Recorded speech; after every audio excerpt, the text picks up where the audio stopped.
जय हिंद। आप देख रहे हैं लोक सेवा न्यूज। मैं हूं आपके साथ रजत त्रिपाठी। देश को अंग्रेजों के चंगुल से छुड़ाने के लिए लाखों मां भारती के सपूतों ने बलिदान दिया।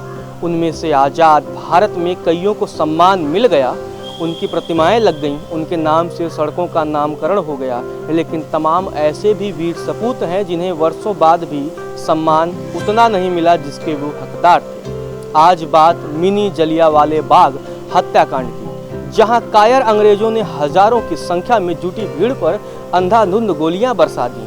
बात गोरखपुर जिले के डोहरिया कला की, जहां हम मौजूद हैं। स्वतंत्रता आंदोलन में गोरखपुर के लोगों ने भी बढ़ चढ़कर हिस्सा लिया। हजारों क्रांतिकारी स्वतंत्रता आंदोलन में कूद पड़े और देश की आज़ादी के लिए कुर्बानी भी दी। गोरखपुर जिले के सहजनमा तहसील स्थित इस डोहरिया कला में आज भी स्वतंत्रता के वीरों की दास्तान बयां की जाती है। बात है 1942 को, जब पूरे देश में महात्मा गांधी के भारत छोड़ो आंदोलन को व्यापक सफलता मिल रही थी। महात्मा गांधी के करो या मरो के आह्वान पर गोरखपुर के लोगों ने भी बढ़ चढ़कर हिस्सा लिया। अंग्रेजों के खिलाफ आज़ादी की बिगुल फूंकने के लिए 23 अगस्त 1942 को इसी डोहरिया कला में, इसी पावन स्थल पर एक विशाल जनसभा का आयोजन किया गया, जिसमें 25,000 से ज़्यादा लोग शामिल हुए। वे एक ही सुर में स्वतंत्र होने की बात करते और उन्होंने एक ही सुर में स्वतंत्रता का ऐलान भी किया। लेकिन परतंत्र भारत में स्वतंत्रता का यह उद्घोष ब्रिटिश साम्राज्य के लिए खुली चुनौती थी, जिसे तत्कालीन अंग्रेजी हुकूमत बर्दाश्त नहीं कर सकी और हजारों की भीड़ पर बर्बरता पूर्वक निहत्थे जनता पर पुलिस ने अंधाधुंध फायरिंग कर दी।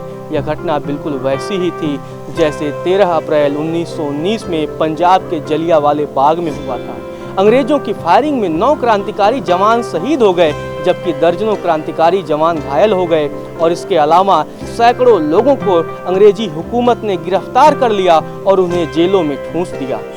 क्रांतिकारियों पर ताबड़तोड़ गोलियां बरसाने से भी अंग्रेजों का कलेजा को ठंडक नहीं मिली। इसके बाद अंग्रेजी हुकूमत ने डोहरिया कला, डुमरी, पाली इत्यादि गांव में अत्याचार का तांडव किया। डोहरिया कला में अंग्रेजों ने आग लगा दिया, लेकिन इस क्रांतिकारी गांव को प्रकृति का भी साथ मिला।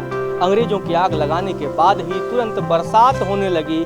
अगर वह बारिश नहीं हुई होती तो पूरा गांव जलकर स्वाहा हो गया होता। लेकिन इस घटना में भी कईयों घर जल गए। 23 अगस्त की उस घटना में कुल 9 लोग शहीद हुए। उन शहीदों की सूची यहाँ लगी हुई है। सबसे पहले उनमें नाम था घिराऊ, पुत्र जो है पदारथ वरई।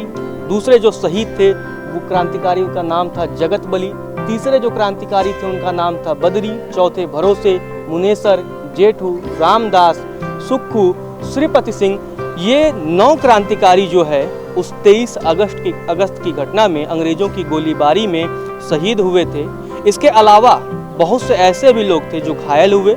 इसके अलावा जब जो लोग बचे घायल होने के बाद भी, खासकर जो क्रांतिकारी एक्टिव थे, उनको अंग्रेजों ने जेलों में ठूंस दिया। उनमें भी नाम है कि वो उन सेनानियों के भी नाम लिखे गए हैं जो गिरफ्तार हुए और न्यायालय द्वारा जबरन उन्हें जो है दंडित किया गया।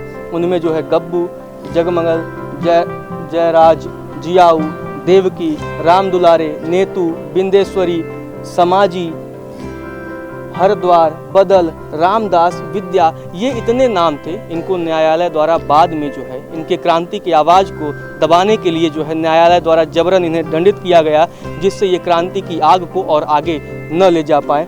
इसके अलावा बहुत से ऐसे भी जो क्रांतिकारी थे जिन्हें गोली लगने से वो घायल हुए। उसमें अभिराज, रामदरस, राम सूरत, शिव मूरत, सुमेर सिंह इत्यादि ऐसे भी लोग थे जो अंग्रेजों की गोली में घायल हुए और उनको काफ़ी चोट भी लगी थी। इस मिनी जलियांवाला बाग हत्याकांड के शहीदों को आज़ादी के वर्षों बाद तक भुलाया जाता रहा।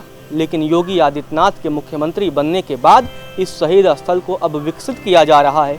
यहाँ शहीदों के लिए भव्य स्मारक के साथ साथ यहाँ पुस्तकालय इत्यादि बनाए जा रहे हैं, जिससे यहाँ के लोग शहीदों की गाथा को याद करते रहें। ये कहानी आपको कैसी लगी, इन शहीदों की दास्तान आपको कैसी लगी, हमें कमेंट करके ज़रूर बताएं और कमेंट में जय हिंद ज़रूर लिखें।